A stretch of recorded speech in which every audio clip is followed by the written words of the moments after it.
The Japanese officers stood on the coral ridges of Tarawa, squinting out over the endless blue Pacific.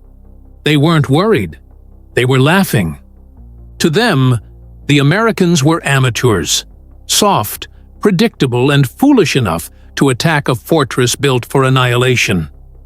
Their machine guns were zeroed on the shallows. Their artillery was locked onto every possible landing approach. And just beyond the reefs, the Japanese believed, the sea itself would be their greatest ally.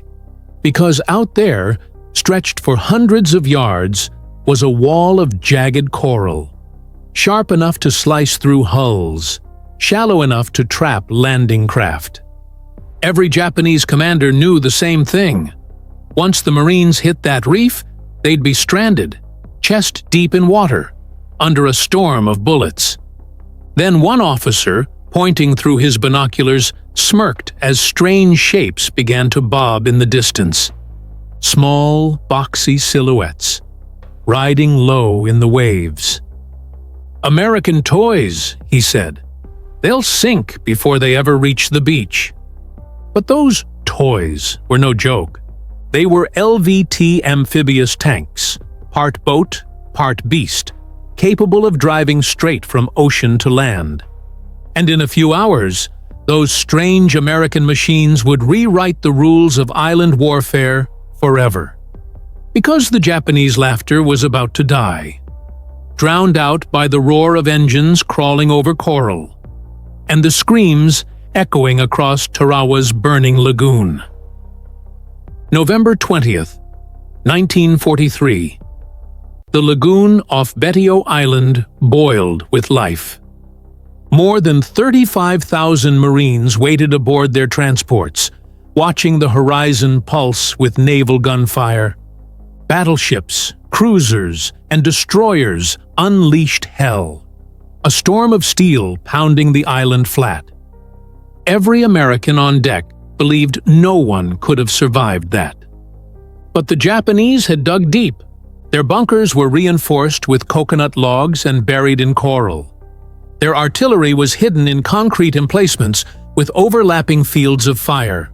When the bombardment lifted, they were still there, alive, angry, and waiting. The first wave of Marines began their approach. Traditional Higgins boats churned forward, but halfway in, disaster struck. The reef was shallower than expected, and the tide had dropped. One by one, landing craft slammed against coral heads, trapped hundreds of yards from shore. Japanese gunners didn't hesitate. They opened up with everything they had: 13mm machine guns, 75mm howitzers, mortars and snipers zeroing in from the palm tree line.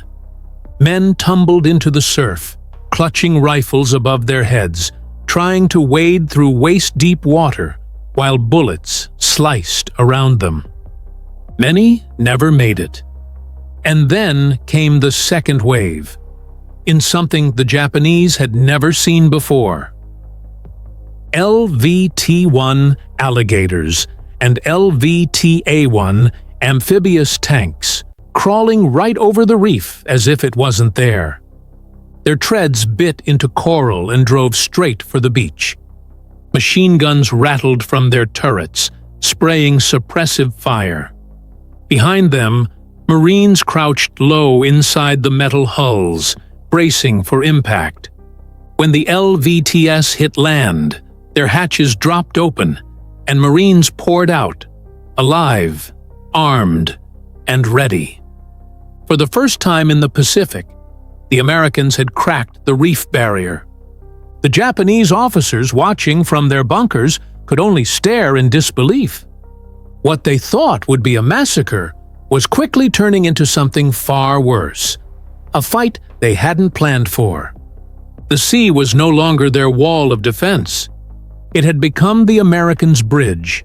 When the first wave of amphibious tanks and LVTS hit the beaches of Betio, it wasn't victory.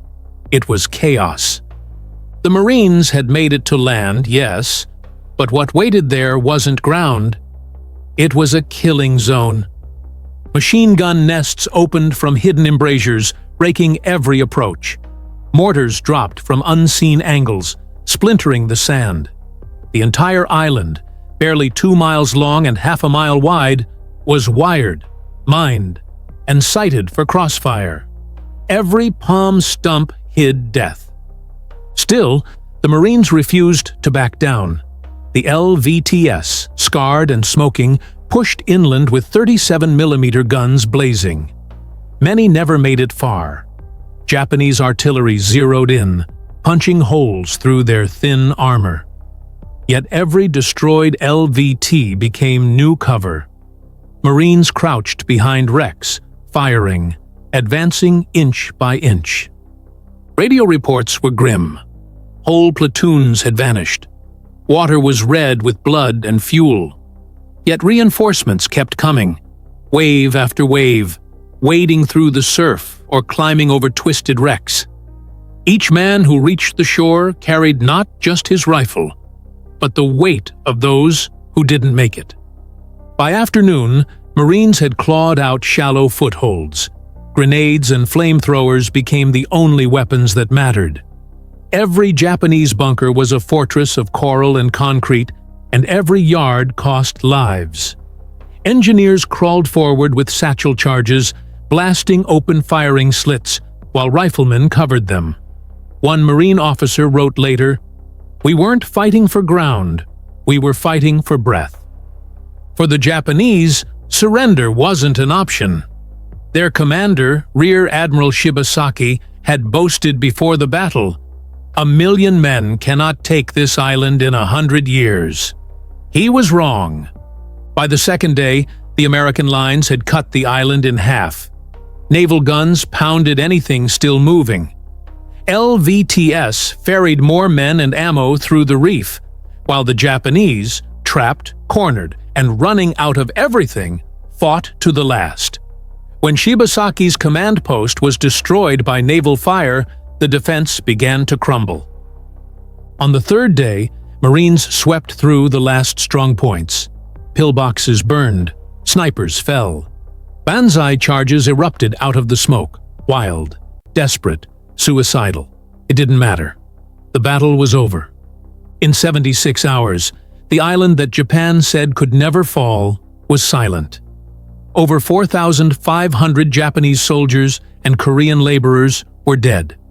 Only 17 Japanese defenders were captured alive. The Marines lost 1,000 men and nearly 2,000 more wounded. Tarawa wasn't just another island, it was a warning. The Pacific War was far from over, but the message was clear. The Americans could take anything, no matter the cost. The Japanese officers who once mocked those strange swimming tanks now understood their mistake too late. The impossible had landed right on their doorstep. And it had steel tracks. When the guns finally fell silent on Betio, the air still reeked of burning oil, salt, and death. The once pristine coral lagoon was littered with wrecks, twisted LVTS, sunken landing craft, and the bodies of Marines who'd fallen before ever reaching the shore. The Japanese defenders had been annihilated, their underground bunkers turned into tombs by satchel charges and flamethrowers. But for the men who survived, there was no celebration, only shock. They'd won the island, but at a cost that shook even hardened veterans. Commanders walked the beaches in silence, stepping over shell casings and shattered helmets, trying to understand what had gone wrong and what had gone right. Tarawa had been a test, the first full-scale amphibious assault against a fortified island. Every flaw in the plan had been exposed in blood. The tide miscalculation had stranded hundreds of Marines. Their Higgins boats couldn't cross the coral reefs, forcing men to wade hundreds of yards through open water under fire. Radios had failed. Air support had missed key targets. Logistics were chaos. But amidst that disaster, one thing had worked perfectly: the amphibious tractors. The LVTs, the same floating coffins that the Japanese had mocked, were the only reason the Marines had gained a foothold at all. They could crawl over reefs, through surf, and up the beach, delivering men and ammunition where no boat could go. Every Marine who rowed one ashore knew, without these machines, Tarawa would have been impossible. Back in Washington, the battle became a wake-up call. Footage of Tarawa, the first real combat film released to the American public, shocked viewers. They saw Marines crawling through hell, shot down in the surf, fighting inch by inch. The government feared outrage, but something else happened instead. Resolve. Americans finally understood what the Pacific War demanded. It wasn't easy, it wasn't quick, but it was winnable. For the Japanese, Tarawa shattered another illusion, that courage and fortifications could stop modern warfare. Their bunkers, their mines, their perfect defenses had been undone not by sheer numbers, but by adaptability.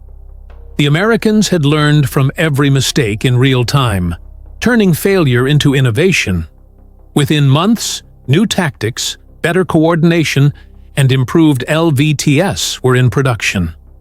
By the time the U.S. landed on Saipan, Peleliu, and Iwo Jima, Tarawa's lessons were written into every plan, every landing map, every wave formation. The price of those lessons was paid in Marine blood, but the result was an unstoppable amphibious force, one that would roll across the Pacific, island by island, until Japan itself fell. In the end, Tarawa wasn't just a victory. It was the birth of a new kind of warfare. And those strange, swimming tanks that Japan once laughed at? They became symbols of inevitability, steel monsters that crawled through waves and fire, carrying freedom on their backs. The laughter had died at Tarawa. In its place was silence, and a warning that every beach after it would belong to the Americans. The Battle of Tarawa lasted only 76 hours, just over 3 days, yet its memory would scar the Pacific forever. When the final count was made, over 1,000 U.S. Marines were dead, nearly 2,300 wounded, and almost every one of the 4,800 Japanese defenders had been wiped out. Fewer than 20 Japanese soldiers were captured alive. The rest fought to the death, buried in their bunkers or consumed by flames. For the men who fought there, Tarawa never ended. Survivors spoke of the coral sand stained red, of the unbearable stench that lingered for days, of friends lying motionless in the surf, unreachable, even when the tide pulled them close. Some Marines never spoke of it again. Others spent years trying to forget the sound of bullets striking water. The silence after the screaming stopped. The island itself became sacred ground. Engineers buried the dead where they fell, marking the beaches with simple wooden crosses. It was a battlefield so small, less than 1 square mile, yet so dense with courage, sacrifice, and horror that it became a symbol of the Pacific War's brutal cost. Tarawa changed everything. It proved that Japan's island fortresses could be taken, but only through innovation, coordination, and sheer will. It taught the U.S. Navy and Marine Corps how to fight an enemy, dug in and waiting. The mistakes made at Tarawa were studied, corrected, and turned into doctrine. Every landing that followed, from Kwajalein to Okinawa, carried the lessons paid for in blood on that coral atoll. For the Japanese, it marked the beginning of a slow, unstoppable collapse. Their defensive lines, once thought impenetrable, were suddenly vulnerable. The invincible empire had been breached by steel and determination. Even as propaganda tried to mask the defeat, the truth was clear. The tide of the Pacific War had turned. And for the Americans, It was proof that courage and ingenuity could overcome even the most hopeless odds. The LVT Amtrac, once dismissed as a novelty, became one of the most important weapons of the war, a lifeline between the ocean and the battlefield.